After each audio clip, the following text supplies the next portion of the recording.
Break के बाद आपका स्वागत है। मध्य प्रदेश में चुनाव जैसे जैसे करीब आता जा रहा है, सियासी खेल भी जबरदस्त होता जा रहा है। एक बार फिर से सूबे में दल बदल के खेल में तेजी देखने को मिली। नाराज नेता पार्टी छोड़कर दूसरे के पाले के खिलाड़ी बनने लगे।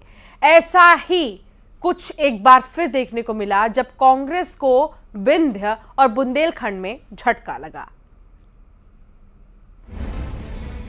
कांग्रेस के दमदार नेताओं में शुमार होने वाले श्रीनिवास तिवारी, जिन्हें विंध्य का शेर या सफेद शेर के नाम से जाना जाता था, उनके पोते ने कांग्रेस का हाथ छोड़कर पार्टी को नमस्ते कर दिया और बीजेपी का दामन थाम लिया। भोपाल में बीजेपी के पार्टी दफ्तर में उन्होंने सीएम शिवराज और प्रदेश अध्यक्ष की मौजूदगी में केंद्र और राज्य सरकार के काम की तारीफ की और पार्टी ज्वाइन कर ली। मध्य प्रदेश का जो कायाकल्प हुआ है वो हम सबसे छुपा नहीं है। 2003 की सड़कें हमें याद हैं और 2023 के हाईवे हम देख रहे हैं। मैं इस विकास से, हमारे विंध्य में जो विकास हुआ है, जो औद्योगिकीकरण हुआ है, उससे और जो युवाओं को भारतीय जनता पार्टी में मौका मिलता है, इन सब से प्रभावित होकर आज मैं भारतीय जनता पार्टी का दामन थाम रहा हूं। उधर दूसरी तरफ बुंदेलखंड से आने वाले नेताओं के भी सुर चुनाव के करीब आते ही बदल गए। जो नेता कभी कांग्रेस का गुणगान किया करते थे, आज वही कांग्रेस को कोसते हुए बीजेपी में प्रवेश कर गए। गुनौर से कांग्रेस के पूर्व विधायक रहे फुंदरलाल चौधरी ने भी बीजेपी का दामन थामा और कांग्रेस पर पैसे के बदले टिकट देने का गंभीर आरोप मढ़ दिया। जहां मैं था, हमारी जब बात ही नहीं सुनी जाएगी। हम दलित परिवार से आते हैं, हम लोगों ने तन मन धन से समर्पित होकर काम किया है। जो लोगों को हमारी तरफ ध्यान ही नहीं है, 15-20 साल से हम किसी पोस्ट पे नहीं है, फिर भी इनके कहने पर रात दिन काम कर रहे हैं। फोन लगाते, कोई फोन सुनने वाला नहीं है, तो हम कैसे रहें कांग्रेस में जब वहाँ कोई काम भी नहीं बताता, ना कोई कुछ काम है वहाँ। तो अब मैं ये कह नहीं सकता आप लोगों के सामने कि कैसे टिकट बांटे जाते हो, क्या होता है। सर्वे में आप पता कर लीजिए, मेरा पहला नाम था। क्यों नहीं टिकट मिला? क्योंकि मेरे पास पैसा नहीं है, मैं गरीब आदमी हूँ। इससे प्रभावित होकर उनकी नीतियों के खिलाफ, भाई साहब से प्रभावित होकर के, बीजेपी से नीति रीति से प्रभावित होकर के, बिना किसी ना मेरे को कोई पद चाहिए, मैं काम करूंगा, पहले बीजेपी को वोटिंग कराऊंगा। इसके बाद मैं भाई साहब से सभी से निवेदन करना चाहूंगा कि हमारे सम्मान में, हमारी आन मान शान में, हमारे लोगों के सभी के उसमें और कमी नहीं आना चाहिए। इस मौके पर बीजेपी के प्रदेश अध्यक्ष और मुख्यमंत्री शिवराज सिंह चौहान ने दोनों नेताओं का स्वागत किया और लगे हाथ कांग्रेस प्रदेश अध्यक्ष कमलनाथ और पूर्व सीएम दिग्विजय सिंह पर खूब हमले बोले। कमलनाथ जी ने खुद खुलासा किया है कि गाली खाने की पावर ऑफ अटॉर्नी उन्होंने दिग्विजय सिंह जी को दे रखी, जो अभी तक वैलिड है। अब मैं कमलनाथ जी से पूछना चाहता हूं कि ऐसा काम ही क्यों करते हो कि गाली खाना पड़े, और गाली खाना पड़े तो खुद ना खाएं, दूसरे को पावर ऑफ अटॉर्नी दे दें। ऐसे ही सरकार चलाने की पावर ऑफ अटॉर्नी भी इन्हें श्री दिग्विजय सिंह जी को ही दे रखी थी। तो पहले भी बंटा ढार हुआ और बाद में भी बंटा ढार ही हो गया। अब कांग्रेस का बंटा ढार हो गया। उस समय जब सरकार चलाई दिग्विजय जी ने, उस समय भी मध्य प्रदेश की जो दुर्गति हुई वो जनता को पता है। लेकिन अद्भुत है ये कांग्रेस और धन्य है इसके नेता, ये गालियां खाने की पावर ऑफ अटॉर्नी भी देते हैं। विंध्य और बुंदेलखंड आज दोनों का एक संयोग यहां पर बना है, तो फुंदर चौधरी जी को भी मैं भारतीय जनता पार्टी के परिवार में बहुत स्वागत करता हूं, बहुत बहुत अभिनंदन करता हूं। फुंदर जी, हम सब मिलकर के, आदरणीय सिद्धार्थ तिवारी जी, फुंदर जी, सब मिलकर के भारतीय जनता पार्टी के काम को आगे बढ़ाने में, और हम सब मिलकर के प्रधानमंत्री मोदी जी के नेतृत्व में, हमारे मुख्यमंत्री शिवराज सिंह चौहान के नेतृत्व में भारतीय जनता पार्टी को आगामी आने वाले चुनाव में ऐतिहासिक और प्रचंड बहुमत से विजयश्री हासिल करने में हमारी सबकी भूमिका बनेगी। वहीं इस दल बदल पर कांग्रेस क्या कह रही है, ये भी सुनिए। भारतीय जनता पार्टी वैचारिक दिवालियेपन से गुजर रही है। कोई भी बीजेपी का दामन थामने को तैयार नहीं था। तो अब सिद्धार्थ तिवारी जी बेचारे, जो बहुत लंबे अंतर से चुनाव हार गए थे, इससे पहले पार्टी ने बड़ी कम उम्र में उनको टिकट भी देने का काम किया था। अनेक चीजें पार्टी ने उनको दी। उसके बाद वो चले गए क्योंकि उनका नाम सर्वे में तीसरे स्थान पे आ रहा था। जाहिर सी बात है, टिकट नहीं मिल सकता था। बहुत सी चीजें उनके लिए थी संगठन वगैरह में। लेकिन भारतीय जनता पार्टी का वैचारिक दिवालियापन यह है कि सिद्धार्थ तिवारी के पिता सुंदरलाल तिवारी जी ने अनेकों बार भारतीय जनता पार्टी के संदर्भ में ये कहा है कि आरएसएस एक आतंकवादी संगठन है। कुल मिलाकर चुनाव के आते ही एक बार फिर से सूबे में पाला बदलने का खेल चल पड़ा है। देखना यह है कि इस खेल को खेलकर अपनी सियासत को धार देने की कोशिश करने वालों का खेल बनता है या बिगड़ता है। Bureau report, news 18 Madhya Pradesh, Chhattisgarh. एक का कलदार यानी वो सिक्का जो बड़ा और भारी हुआ करता था। याद होगा आपको, हालांकि वो भले ही बीते जमाने की बातें हो गई हो और नए चमकीले सिक्के भी बाजार में उतर आए, लेकिन ग्वालियर विधानसभा में चल रही चुनावी बयार में हर तरफ एक ही चर्चे हैं कि इस बार चुनावी कलदार कौन साबित होगा। साथ ही चर्चा सियासी गणित के साथ साथ नेताजी के गणित की भी हो रही है।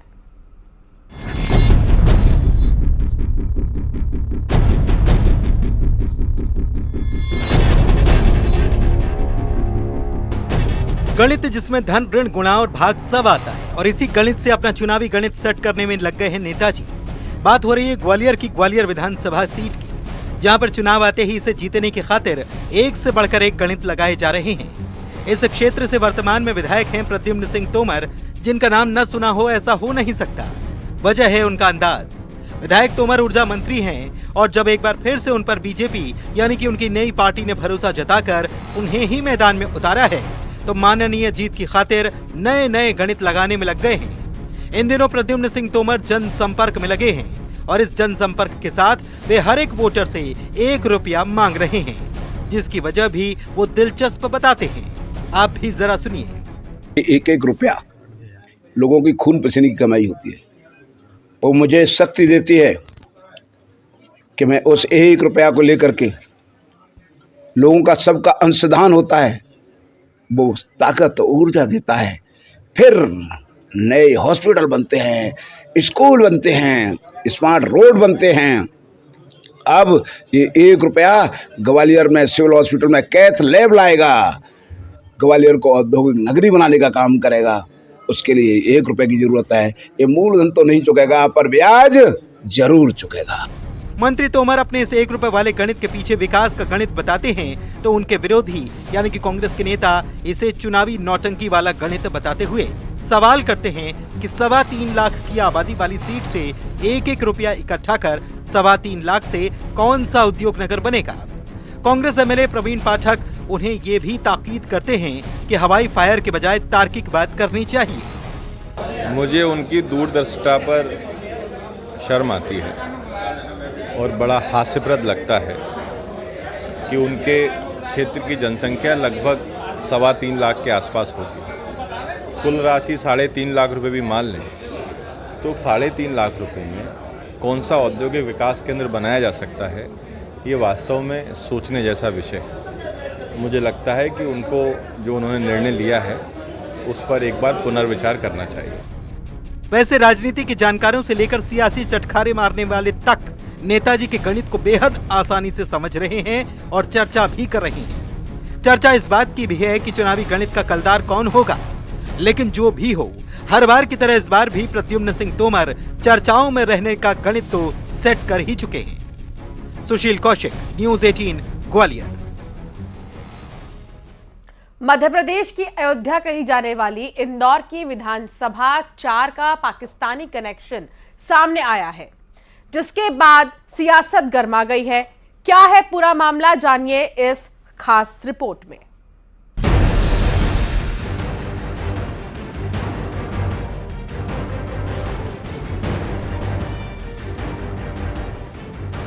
मध्य प्रदेश के विधानसभा चुनाव में पाकिस्तान भी आ गया है। दरअसल कांग्रेस ने इंदौर की 4 नंबर विधानसभा से जिस राजा मांधवानी को टिकट दिया है वो मूल रूप से पाकिस्तान के रहने वाले हैं। 1998-99 में पाकिस्तान से भारत आए थे और 2009 में उन्हें भारत की नागरिकता मिली और अब कांग्रेस ने उन्हें अपना प्रत्याशी बना दिया है। ऐसे में उनका विरोध भी शुरू हो गया है। ये विरोध कांग्रेस के कार्यकर्ता ही कर रहे हैं। वे ही आरोप लगा रहे हैं कि जो व्यक्ति पाकिस्तान से आया उसे चुनाव में टिकट दे दिया गया। विरोध करने वाले लोग अक्षय कांति बम के समर्थक हैं।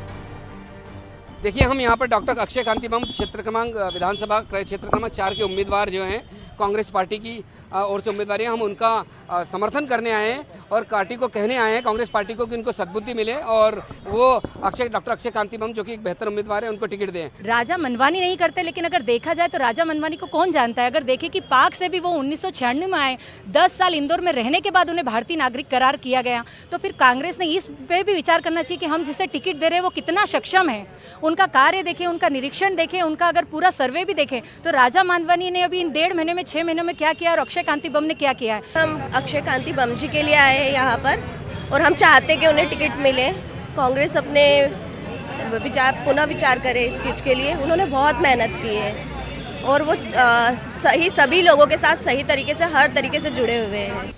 कांग्रेस के विरोध के बीच बीजेपी भी इसमें कूद पड़ी है। बीजेपी के राष्ट्रीय महासचिव कैलाश विजयवर्गीय का कहना है कि मैं तो हमेशा से कहता आया हूं कि कांग्रेस का पाकिस्तान से प्रेम किसी से छुपा नहीं है। कांग्रेस का हाथ हमेशा पाकिस्तान के साथ रहा है। पाकिस्तानी गायकों के गाने तक कांग्रेस को पसंद आते हैं। ऐसे में पाकिस्तानी प्रत्याशी को चुनना कोई नई बात नहीं।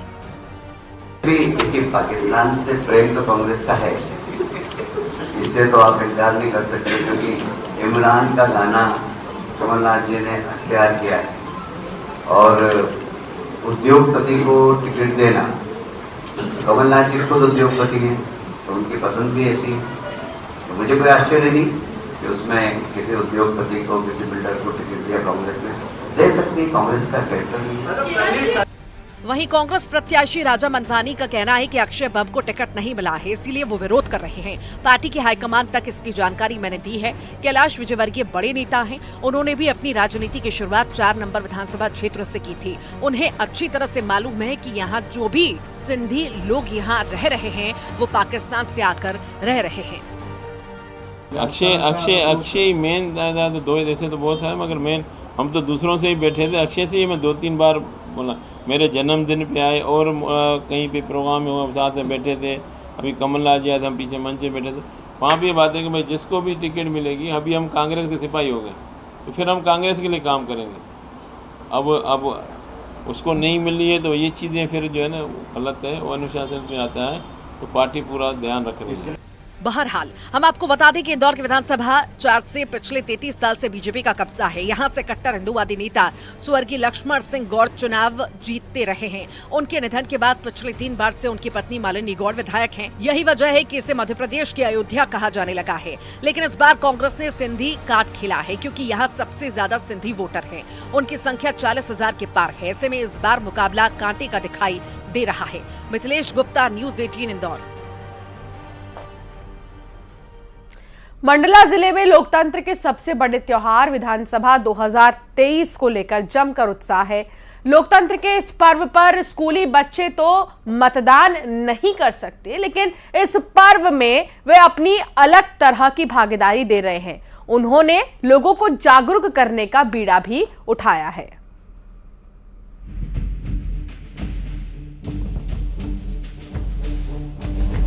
मध्य प्रदेश विधानसभा चुनाव 2023 का शंखनाद हो चुका है, जहां इस चुनाव को लेकर एक और प्रत्याशी जमकर अपनी जोर आजमाइश कर रहे हैं। वहीं दूसरी ओर स्कूली बच्चे लोगों को निष्पक्ष मतदान करने के लिए जागरूक करने का बीड़ा उठाए हुए हैं। स्कूली बच्चे कलेक्ट्रेट मार्ग की दीवारों पर एक से बढ़कर एक चित्रकारी कर लोगों को जागरूक करने का प्रयास कर रहे हैं। यहाँ 10 साल से लेकर 17 साल तक के बच्चे दीवारों पर एक से बढ़कर एक चित्रकारी कर लोगों को निष्पक्ष मतदान करने के प्रति जागरूक कर रहे हैं।